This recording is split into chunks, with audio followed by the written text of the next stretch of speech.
Hi வணக்கம் நண்பர்களே. Abraham Thoothukudi. நம்மக்கிட்ட பாரம்பரிய அரிசி கஞ்சி மிக்ஸ் இருக்குங்க.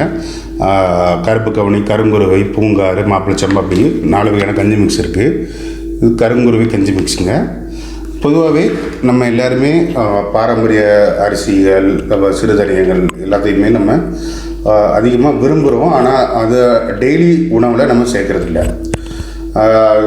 கேட்டால் நம்ம என்ன சொல்கிறோன்னா, ஊற வைக்கணும், ரொம்ப நேரம் வேக வைக்கணும் அப்படிங்கிற ஒரு சில்லியான காரணத்தை சொல்லிகிட்டு இருக்கோம்.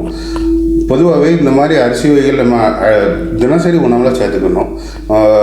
வெள்ளை வெள்ளையாக இருக்குது அப்படிங்கிறதுனால நம்ம பொன்னி அரிசி சேர்க்குறோம், சுகர் சேர்க்குறோம். அது மட்டும் இல்லை, நம்ம அன்றாட உணவில் நம்ம ஒரு நேரம் கூட மிஸ் பண்ணாத ஒரு பொருள் என்னென்னா உப்பு. இந்த உப்பு ஒயிட் அண்ட் ஒயிட்டாக இருக்கணும் அப்படிங்கிறதுனால தான் அந்த உப்பை சேர்க்குறோம். கொஞ்சம் பழுப்பு கலரில், கொஞ்சம் கலரில் இருந்தால் கூட நம்ம அதை சேர்க்கறது இல்லை. ஏன்னா எல்லாமே நம்மளுக்கு பியூராக இருக்கணும் அப்படிங்கிற ஒரு நம்ம தப்பாக சொல்லி கொடுத்துட்டாங்க. நம்ம தப்பாக சொல்லி கொடுத்து வளர்த்துருக்காங்க நம்ம எல்லாருமே, உலக அளவில் எல்லாருமே. ஆனால் நம்ம நார்மலாக கிடைக்கிற உப்பு கொஞ்சம் பழுப்பு, கொஞ்சம் கலங்கள் தன்மையிலே தான் இருக்கும். ஆனால் அந்த ப்ளீச்சிங் தெரியும், பொதுவாக உங்களுக்கு எல்லாருமே தெரியும். ப்ளீச்சிங் பண்ணுறதுக்கு ஏகப்பட்ட கெமிக்கல் சேர்த்து ப்ளீச் பண்ணி அதை ஒயிட் கலரில் மாற்றுறாங்க. அதுக்கடுத்து நம்ம பேக் பண்ணுறோம்.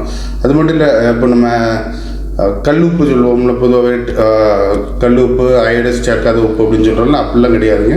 கல்லுப்புலேயும் அயோடின் சேர்த்த பிறகு தான் அது கல்லுப்பாகவும் வருது. ஒயிட் கலரில் நம்ம ரொம்ப கிறிஸ்டல் கிளியராக ரொம்ப சின்ன சின்ன அது இருக்குல்ல, மணல் மாதிரி, அந்த உப்பும் அயோடின் சேர்த்த பிறகு தான் வருது. அயோடின் சேர்க்காத உப்பு எங்கே கிடைக்கும்னா உப்பளத்தில் மட்டும்தான் கிடைக்கும். உப்பளத்தில் கிண்டிகிட்டு இருப்பாங்கல்ல, கிண்டி கடைசியில் குவியலாக வச்சுருப்பாங்களா, அந்த குவியலில் இருந்து எடுத்துகிட்டு வந்தீங்கன்னா உங்களுக்கு அயோடின் சேர்க்காத உப்பு இருக்குமே தவிர, மற்றபடி அதுக்கு அந்த எப்படி சொல்கிறது, அந்த குடோனுக்குள்ளே போயிட்டு அப்படின்னாலே உங்களுக்கு அது ப்ராசஸ் பண்ண பிறகு தான் உங்களுக்கு கிடைக்கும் நார்மலாகவே. அங்கே நிறைய பேர் கல்லுப்பில் அயோடின் சேர்க்கல அப்படின்னு சொல்லி நிறைய பேர் ஏமாற்றிட்டு இருக்காங்க. அப்படிலாம் கிடையாது. கல்லுப்புலேயும் உங்களுக்கு அயோடின் சேர்த்த பிறகு தான் அது கல்லுப்பு. இந்துப்பு சொல்லுவாங்கள்ல, இந்த ஹிமாலயன் ராக் சால்ட், அதில் அயோடின் சேர்க்க வேண்டிய அவசியம் இல்லை. அது அயோடின் சேர்க்காம தான் வரும். அதில் ஏகப்பட்ட நுண்ணிய சத்துக்கள், நிறைய மைக்ரோ நியூட்ரியன்ஸ்லாம் இருக்குது. அது சாப்பிட்லாம். ஆனால் அது இந்த நம்ம ஒயிட் சால்ட்டு அளவில் அது 30 நாளும் நம்ம 3 வேளையும் சாப்பிட்றோம்ல, 3 வேளையும் சோறு சாப்பிட்றோம், நடுவில் ஸ்நாக்ஸ் சாப்பிட்றோம், எல்லாத்துலேயுமே அந்த இந்த உப்பு சேர்க்கவே முடியாது.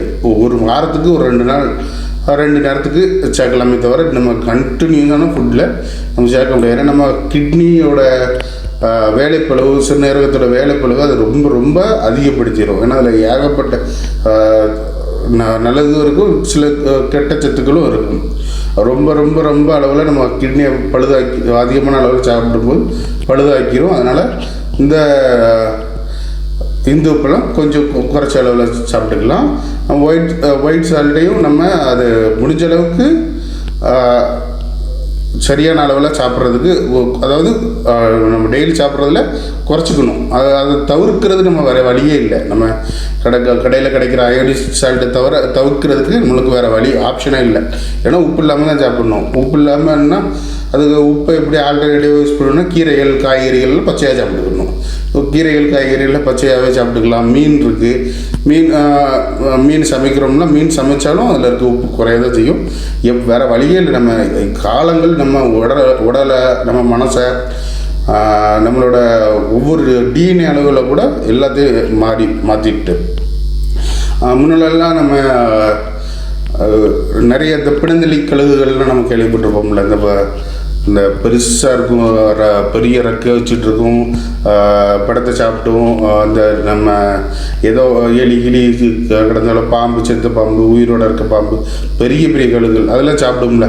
இந்த மாதிரி கழுகுகள், அந்த கழுகு இனங்களே அழிஞ்சு போனதுக்கு காரணமே நம்மளோட உணவு பழக்க முறை தான். நம்மளோட ஒவ்வொரு உணவும் நம்ம உடம்புல, ஒவ்வொரு தசையில் எல்லாத்துலேயும் வந்துடும். நம்ம நக்களுக்காக சொல்லலைங்க. நம்ம மாட்டுக்கறி சாப்பிட்றோம், ஆட்டுக்கறி சாப்பிட்றோம். மனுஷன் சதையை பூமி எடுத்துக்கிறதுக்கே முன்னால விட இப்போ ரொம்ப ரொம்ப அதிகப்படியான நாள் ஆகுது. முன்னால் நம்ம இறந்த உடனே நம்ம உடலே புழு வைக்கும், ஒரு கொஞ்ச நாளில் நம்ம டிகிரேட் ஆகிடும். ஆனால் இப்போ அதோட டைமே ரொம்ப ரொம்ப மாறி போச்சு. அந்தளவுக்கு நம்ம உடல் கெட்டு போச்சு. நன்னதான் நம்மளோட லைஃப் ஸ்பேன் ஜாஸ்தியாக இருக்குது. நம்ம 1910 ஒரு 40 வயசு வாழ்ந்தோம், இப்போ 90 வயசு வாழ்கிறோம் அப்படின்னு சொன்னாலுமே நம்மளோட அன்றாட மன நெருக்கடி, பொருளாதார பிரச்சனை அப்படி இப்படிங்கிறத நம்ம செத்து அன்றாடம் பிழைக்க வேண்டியது இருக்குது. பணக்காரன் அவன் பிரச்சனையே இல்லை, அவன் 100 வருஷம் என்ன 500 வருஷம் கூட நிம்மதியாக வாழ்ந்துருவான். அவன் பிறந்த வயிற்றில் கருவில் இருந்து இறக்குற வரைக்கும் அவனுக்கு பிரச்சனையே இல்லை, அவன் மகிழ்ச்சியான அளவில் தான் வாழ்ந்துருவான். பணக்காரன் அவனுக்கு பிரச்சனையே கிடையாது. ஏழை மக்கள், நடுத்தர மக்கள், middle class, upper middle class இவங்களுக்கு தான் அன்றாட பிரச்சனை. நம்ம என்ன நினச்சிட்டு இருக்கணும், அப்பர் மிடில் கிளாஸ் அவங்கெல்லாம் சுகபோக வாழ்க்கை.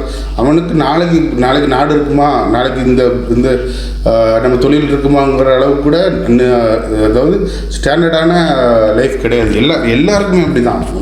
நம்ம ரோட்டில் கடை வச்சுருக்கவங்களா இருந்தாலும், இப்போ வேலை செய்கிறவங்க, டெய்லி ஒரு ஐடி கம்பெனியில் வேலைக்கு போகிறவங்க, இப்போது பாருங்கள் அமெரிக்காவில் பிரச்சனை, அமெரிக்காவில் பொருளாதாரத்தில் அப்படி இப்படின்னு சொல்லிட்டான். இப்போ அமெரிக்காவில் டிபெண்ட் பண்ணி இருக்கிறவங்களுக்கு வேலை பிரச்சனை ஆகும். அப்படின்னா ஐடி கம்பெனி, பிபிஓ கம்பெனி இவங்களுக்குலாம் லே ஆஃப் அதிகரிக்க அவங்களுக்கு வேலை இல்லாத திண்டாட்டம் வரும்.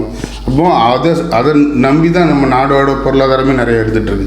அதனால் விவசாயத்தை நம்ம டிபெண்ட் பண்ணிகிட்டு இருந்தோம். இப்போ விவசாயத்தை தாண்டி சர்வீஸ் செக்டருக்கு போயிட்டோம். சர்வீஸ் செக்டருக்கு போக ஒரு நாடு எந்த அளவுக்கு சர்வீஸை நம்பி போகுதோ அது எல்லாமே குளோபலைஸ்டை பொறுத்து தான். உலகத்தை பொறுத்த வரைக்கும் தான் நம்ம சர்வீஸ் செக்டரு. நம்மளே நம்பி இருக்கிறது இண்டிபெண்ட்டு. அதுக்கு உணவு பொருளாதாரம், அந்த பசுமை, விவசாயம் இதுதான் காரணம். ஆனால் நம்ம இண்டஸ்ட்ரியல் செக்டரை தாண்டி ஒரு சர்வீஸ் செக்டரை போக வெளிநாட்டுக்காரனை தான் நம்பிட்டுருக்கோம்.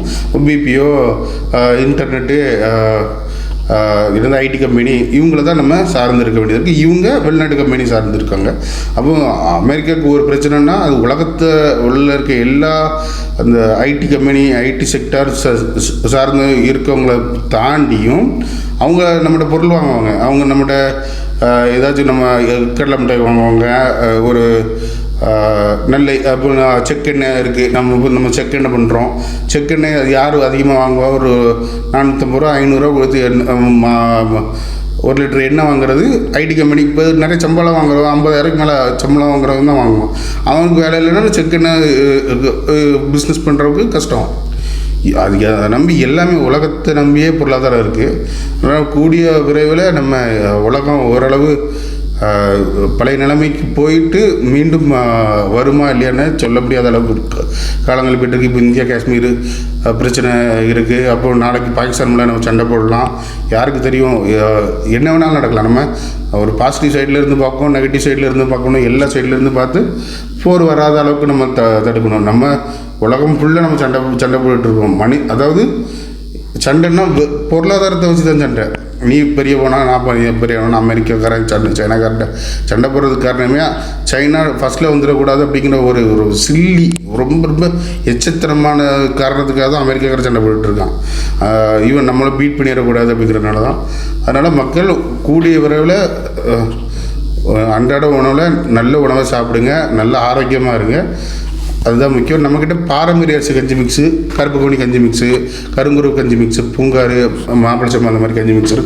இந்த கஞ்சி மிக்ஸில் நம்மகிட்ட என்ன சிறப்புனா, ஒரு கப் தண்ணியில் ஒரு ஸ்பூன் இல்லை 1.5 ஸ்பூன் போட்டு கரைச்சிக்கிட்டு கொதிக்க வச்சிங்கன்னா உடனே ஒரு 5 நிமிஷத்தில் ரெடி ஆயிரும்.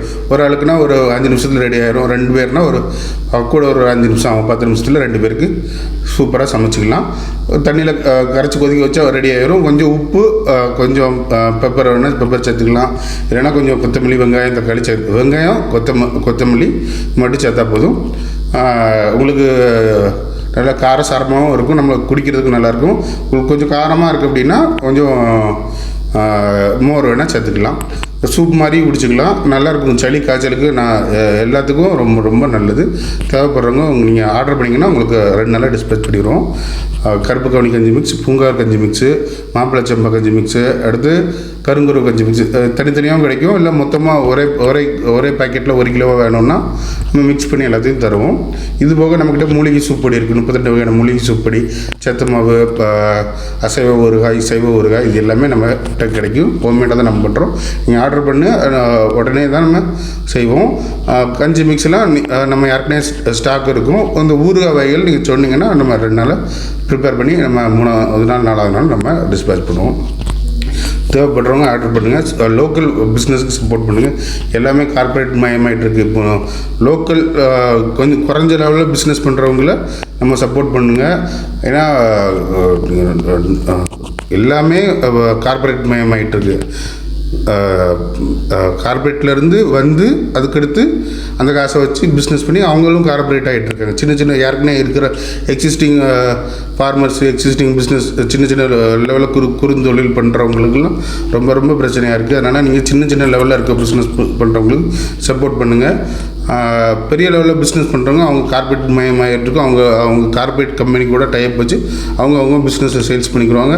அவங்களுக்கு இதனால் கொஞ்சம் தான் ரெவன்யூவை தவிர நான் சின்ன சின்ன ஆர்டர்னால அவங்களுக்கு எந்த லாபமும் கிடையாது. அதனால் நீங்கள் சின்ன சின்ன லெவலில் பிஸ்னஸ் பண்ணுறவங்களுக்கு சப்போர்ட் பண்ணுங்கள். வாழ்க வளமுடன்.